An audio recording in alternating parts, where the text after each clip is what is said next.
आप हैं निष्कर्ष भारत के साथ और मैं हूं मनोज चतुर्वेदी। रुपौली की हार को बड़ा हल्के में ले लिया है मनीष वर्मा ने। जी हां, उन्होंने कहा कि हार और जीत लगी रहती है, रुपौली की हार से कोई फर्क नहीं पड़ने। आखिर क्यों कहा उन्होंने ये बात, बताता हूं आपको।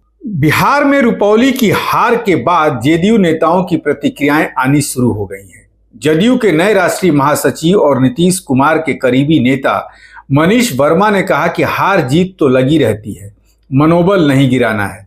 उन्होंने कहा कि नीतीश कुमार ने प्रदेश के विकास के लिए हर स्तर पर काम किया है, सभी वर्ग के लिए उन्होंने काम किया है। मनीष वर्मा ने कहा कि हार जीत लगी रहती है। इस मौके पर मनीष वर्मा ने कहा कि रुपौली में जदयू की हार का संदर्भ लेते हुए उन्होंने कहा कि चुनाव में हार जीत लगी रहती है, मनोबल नहीं गिराना है, हम लोगों को आगे बढ़ते रहना है। नीतीश कुमार ने बिहार के विकास के लिए हर स्तर पर काम किया, ये भी उन्होंने कहा। कि मनीष वर्मा ने यह भी कहा कि मुख्यमंत्री नीतीश कुमार ने प्रदेश के विकास के लिए हर स्तर पर काम किया है, सभी वर्ग के लिए उन्होंने काम किया है, उनके काम पर ही हम आगे बढ़ेंगे। इस मौके पर मौजूद वक्ताओं ने 2025 के विधानसभा चुनाव में पूरी मजबूती के साथ आगे आने की बात कही। जदयू प्रदेश अध्यक्ष उमेश सिंह कुशवाहा व पार्टी नेता डॉक्टर नवीन आर्या मुख्य रूप से इस मौके पर मौजूद थे। मनीष वर्मा नए राष्ट्रीय महासचिव, नीतीश के बाद दूसरे नंबर पर, नीतीश के बड़े करीबी, उनकी बिरादरी के और नालंदा के। रुपौली की हार को बड़ा हल्के में लिया है, क्योंकि हार जीत लगी रहती है, 2025 की तैयारी करनी है।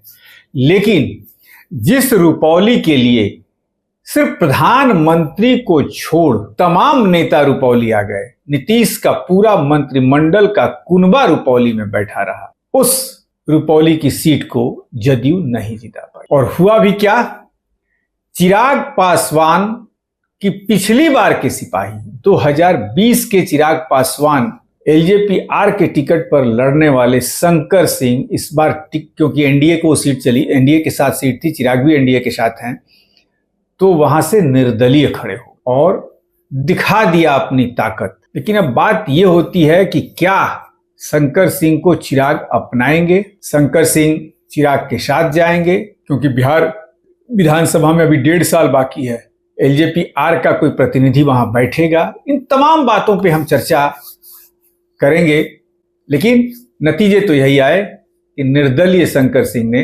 दांतों चने चबवा दिए जदयू और राजद के प्रत्याशी को। ऐसी तमाम खबरों के लिए आप बने रहिए हमारे साथ। आपने हमारे चैनल को सब्सक्राइब नहीं किया है तो सब्सक्राइब कर लिए, और फेसबुक पर देख रहे हैं तो फॉलो।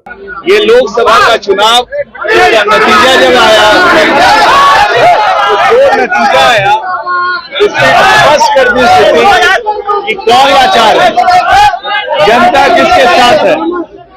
जनता ने स्पष्ट कर दिया कि बिहार की जनता सुशासन के साथ है, माननीय मुख्यमंत्री जी के साथ।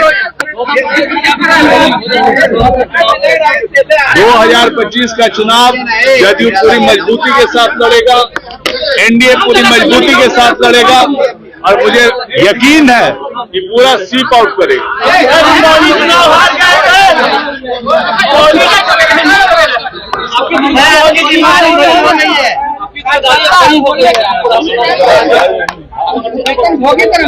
ये बात तो मैं कह ही रहा हूँ कि ये जिम्मेदारी काफी बड़ी जिम्मेदारी है। इससे उन्होंने जो हमारे कार्यकारी राष्ट्रीय अध्यक्ष थे, उन्होंने भी उस वक्त कहा कि अब इनकी जिम्मेदारी है कि राष्ट्रीय स्तर पे और बिहार के स्तर पे जहां जहां भी पार्टी को मजबूत करने का काम है, उसको जोर से मजबूत करने का काम हम लोग करेंगे। तो रुपौली में जो हार हुई है, देखिए, चुनाव में हार जीत होते रहती है। हम लोग ने कोशिश की थी, और जो हार हुई है वो कुछ मुझे लगता है कि 8,000 वोटों के मार्जिन से हार हुई है। और मैं तो ये कहूंगा, मैं जिन्होंने चुनाव जीता है श्री शंकर सिंह को, उनको बधाई दूंगा कि उन्होंने ये चुनाव जीता है। और साथ ही मैं अपने पार्टी के जो कैंडिडेट का जिनकी हार हुई है, उनके हार के कारणों की समीक्षा की जाएगी, कहां पे क्या हुआ है। ये लोकल इश्यू के कारण मुझे लगता है ये सारा चीज हुआ है, क्योंकि आप देखिए कि लोकसभा के चुनाव में रुपौली में हम लोग ने रुपौली विधानसभा से हम लोग ने बड़े मत के अंदर से इंडिया गठबंधन को वहां पे जीता था वहां से। लेकिन अभी इस चुनाव में जो ये अप्रत्याशित परिणाम हुए हैं, वो मुझे लगता है कि लोकल स्थिति के कारण, लोकल कैंडिडेट के कारण, ये सब कारणों के कारण हुआ है। इसकी समीक्षा की जाएगी और समीक्षा में जो परिणाम आएंगे उसके अनुसार कदम उठाया जाएगा। विशेष राज्य के दर्जे की